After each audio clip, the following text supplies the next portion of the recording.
Hello friends, welcome back to my channel Vijay English academy. So இன்றைக்கி நான் உங்களுக்கு யூஸ்ஃபுல்லான ஒரு டாபிக் கூட வந்திருக்கேன் அப்படின்னு சொல்லலாம். என்ன டாபிக் அப்படின்னு கேட்குறீங்களா? ஸோ நம்ம இங்கிலீஷில் பேசணும்னு நினைக்கிறோம். அதே நார்மலாக பேசணுன்னா இப்போ யாருமே அதை பெருசாக எடுத்துக்கிறதுல சிம்பிளாக இவங்க பேசுகிறாங்க, இவங்களுக்கு அவ்வளோவோ ஒன்றும் இங்கிலீஷ் தெரியாது போல் அப்படிலாம் நினச்சிக்கிறாங்க. ஸோ நம்மளே அப்கிரேட் பண்ணிக்க வேண்டியது இருக்குது. ஸோ அப்படி உங்களை நீங்கள் எப்படி அப்கிரேட் பண்ணிக்கணும், அதுக்கு ஒரு எக்ஸாம்பிளோடு தான் நான் இங்கே வந்திருக்கேன். நம்ம நார்மலாக பேசக்கூடிய சில சென்டென்ஸை நான் சொல்கிறேன், தமிழ்லையும் சொல்கிறேன், அதை இங்கிலீஷ்லையும் சொல்கிறேன். அதை எப்படி நீங்கள் பெட்டராக சொல்லலான்ற இன்னொரு வேயும் நான் சொல்லித்தரேன். ஸோ நீங்கள் இப்படி பேச ப்ராக்டிஸ் பண்ணிட்டீங்க அப்படின்னா உங்களோட இங்கிலீஷ் ஸ்பீக்கிங்கை கேட்குற எல்லாரும் என்ன நினைப்பாங்க அப்படின்னா, இவங்க ரொம்ப ஃப்ளூவெண்ட்டாக பேசுகிறாங்க, ரொம்ப வித்தியாசமான ஒகேபுலரிஸ்லாம் யூஸ் பண்ணுறாங்க, ஸோ இவங்களோட இங்கிலீஷ் வெரி ஹை லெவலாக இருக்குது அப்படின்னு அப்ரிஷியேட் பண்ணுவாங்க. ஸோ அதை எப்படி பேசுகிறது அப்படிங்கிறத பற்றி பார்க்கலாம் வாங்க. இதை எப்படி இன்னொரு விதமாக சொல்லலாம்னா, இப்போ நான் உங்ககிட்ட ஏதோ ஒரு விஷயத்த கேட்குறேன், அதை சாதாரணமாகவும் கேட்கலாம், கொஞ்சம் பாலிஷ்டாகவும் கேட்கலாம். எப்படின்னு கேட்குறீங்களா? எனக்கு அதை கூட அப்படின்னு நம்ம கேட்குறதும், அதை எனக்கு கொஞ்சம் தர முடியுமா அப்படின்னு கேட்குறதுக்கும் வித்தியாசம் இருக்குல்ல.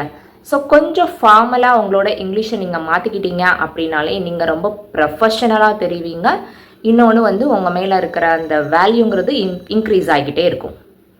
சரி வாங்க, ஃபஸ்ட்டு ஒரு சென்டென்ஸ் நான் சொல்கிறேன், அதை எப்படி இங்கிலீஷில் ட்ரான்ஸ்லேட் பண்ணலான்றதையும் பாருங்கள்.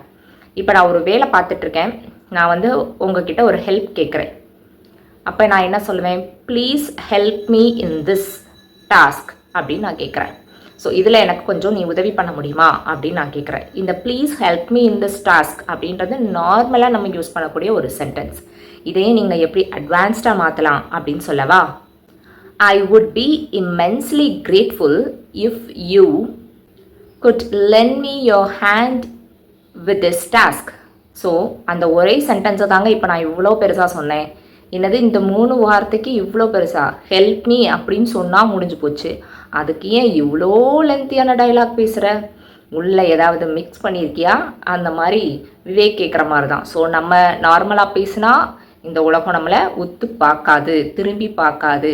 நம்ம ஏதாவது இப்படி சுற்றி வளைச்சி பேசினாதான், ஓ இவன் ஏதோ சொல்ல வரான் போலையே அப்படின்னு சொல்லி உத்து பார்க்கும்.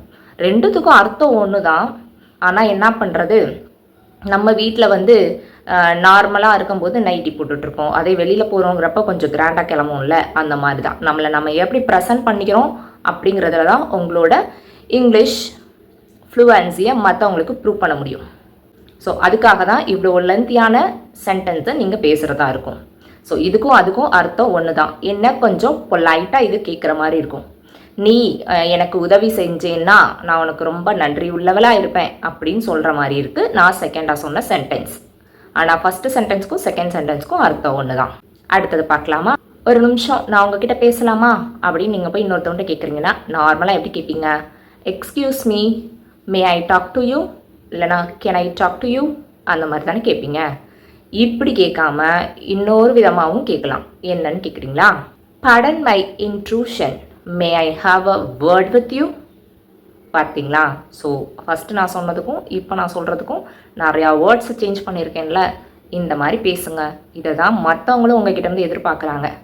நீங்கள் ஒரு ஹோட்டலுக்கோ எங்கேயோ போகிறீங்க, அந்த பிளேஸ் ரொம்ப உங்களுக்கு பிடிச்சிருக்கு அப்படின்னா அதை நீங்கள் நார்மலாக எப்படி எக்ஸ்ப்ரெஸ் பண்ணுவீங்க?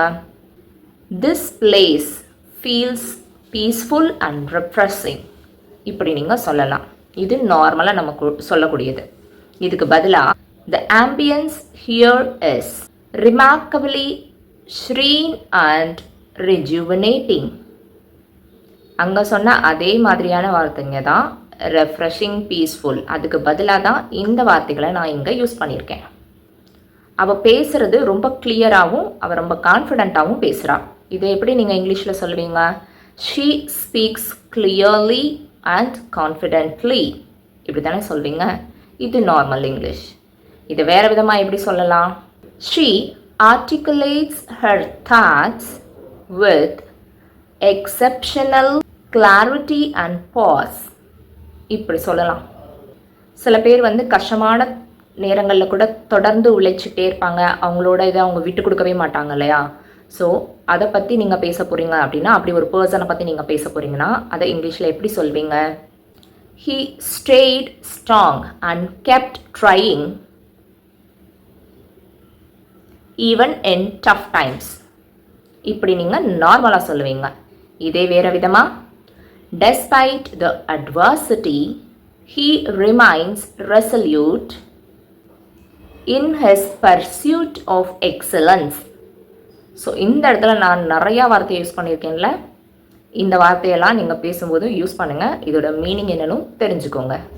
ஆனால் நான் கீழே சொன்ன அதே சென்டென்ஸுக்கும் இப்போ சொல்கிற அதே சென்டென்ஸுக்கும் சேம் மீனிங் தான், சொல்கிற விதம் தான் வேறு வேறு. எனக்கு நீங்கள் எப்போயுமே சப்போர்ட் பண்ணியிருக்கீங்க, ஸோ அதுக்கு ரொம்ப நன்றி அப்படின்னு நான் சொல்லணுன்னா என்ன சொல்லுவேன்? Thanks a lot for supporting me always. இது எப்பயுமே நார்மலாக யூஸ் பண்ணுறதாச்சே, நம்ம இப்படியா சொல்லுவோம்? அதாவது கவுண்டமணி சொல்கிற மாதிரி தலைகீழாகத்தான் குறிக்கப் போகிறேன் அப்படிங்கிற மாதிரி நம்ம சுற்றி வளைச்சு தான் நான் அதை சொல்லுவேன், நேரடியாக நான் சொல்ல மாட்டேன் அப்படின்னு சொல்கிறதுக்காக தான் இந்த வீடியோ. சரி வாங்க, இப்போ இதை எப்படி சொல்லலாம் அப்படிங்கிறத நான் சொல்லிடுறேன். I seriously appreciate your unwavering support and encouragement. இந்த வேலையை செய்கிறதுக்கு அதிகமான கவனம் தேவை அப்படின்னு சொல்லணும்னா என்ன சொல்வீங்க? This task needs careful attention. So இது நார்மலாக நம்ம சொல்லக்கூடியது. இதை எப்படி அட்வான்ஸ்டாக சொல்லணும்னு பார்க்கலாமா? This endeavor demands meticulous attention to detail. அவள் இன்னைக்கு ரொம்ப நல்லா ட்ரெஸ் பண்ணியிருக்கிறாள்ல அப்படின்னா என்ன சொல்வீங்க? She is dressed very nicely today. இப்படி தானே சொல்வீங்க. இது நார்மல் இங்கிலீஷ். ஆனால் நம்ம her attire today is both elegant and sophisticated. இப்படி சொல்லுங்க. டாக்குமெண்டெல்லாம் நீங்கள் கரெக்டான டைமில் சப்மிட் பண்ணியிருக்கணும், கொடுங்க அப்படின்னு சொல்கிறதுக்கு நீங்கள் நார்மலாக என்ன சொல்வீங்க? Please give the documents on time. இது நார்மலாக சொல்கிறது. ஆனால் kindly ensure that all the documents are submitted in a timely manner. இப்படி சொல்லுங்க. நாளைக்கு 2 பேரும் மீட் பண்ணிவிட்டு என்னென்ன பண்ண போகிறோங்கிறத டிஸ்கஸ் பண்ணலாம். இதை எப்படி இங்கிலீஷில் சொல்வீங்க? Let's meet tomorrow and discuss what to do. இது நார்மலாக நம்ம யூஸ் பண்ணுறது. ஆனால் இதை இப்படி சொல்லக்கூடாது. Let us convene tomorrow to deliberate on the next course of action. இப்படி தான் சொல்லணுமா? ஸோ இதில் உங்களுக்கு நிறையா மாற்றுக்கருத்து இருக்குன்னு நான் நினைக்கிறேன். ஏன் அப்படின்னா, ஏன் நான் நார்மலான சிம்பிள் இங்கிலீஷை யூஸ் பண்ணக்கூடாதா? அதுவே ஃபஸ்ட்டு வராது. எதுக்கு நான் இவ்வளோ அட்வான்ஸ்டான இங்கிலீஷ் எல்லாம் கற்றுக்கணும் அப்படின்ற கொஷினை நீங்கள் கேட்குறீங்களா? ஸோ இப்போ இருக்கக்கூடிய சுச்சுவேஷனுக்கு நம்ம கொஞ்சம் அட்வான்ஸ்டாக இருக்கிறது நல்லது தானே. இந்த மாதிரியான வார்த்தைகளை கேட்க தான் நீங்கள் அதை யூஸ் பண்ணணும் அப்படின்றதும் தெரிஞ்சுக்குவீங்க. ஸோ நான் உங்களுக்கு தமிழில் எக்ஸ்பிளைன் பண்ணது யூஸ்ஃபுல்லாக இருக்கும்னு நான் நினைக்கிறேன். இந்த வீடியோ யூஸ்ஃபுல்லாக இருக்குன்னு நினச்சிங்கன்னா மறக்காமல் சப்ஸ்கிரைப் பண்ணுங்கள். உங்களுக்கு என்னோட பர்சனல் கோச்சிங் தேவைப்படுது அப்படின்னா ஃபஸ்ட் கமெண்டில் என்னோடய மெயில் ஐடி இருக்கும். மறக்காமல் அதுக்கு நீங்கள் எஸ் அப்படின்னு ஒரு மெயில் கொடுத்தா போதும், நான் உங்களை கோச் பண்ண ரெடியாக இருக்கேன். Thanks for watching this video. See you again.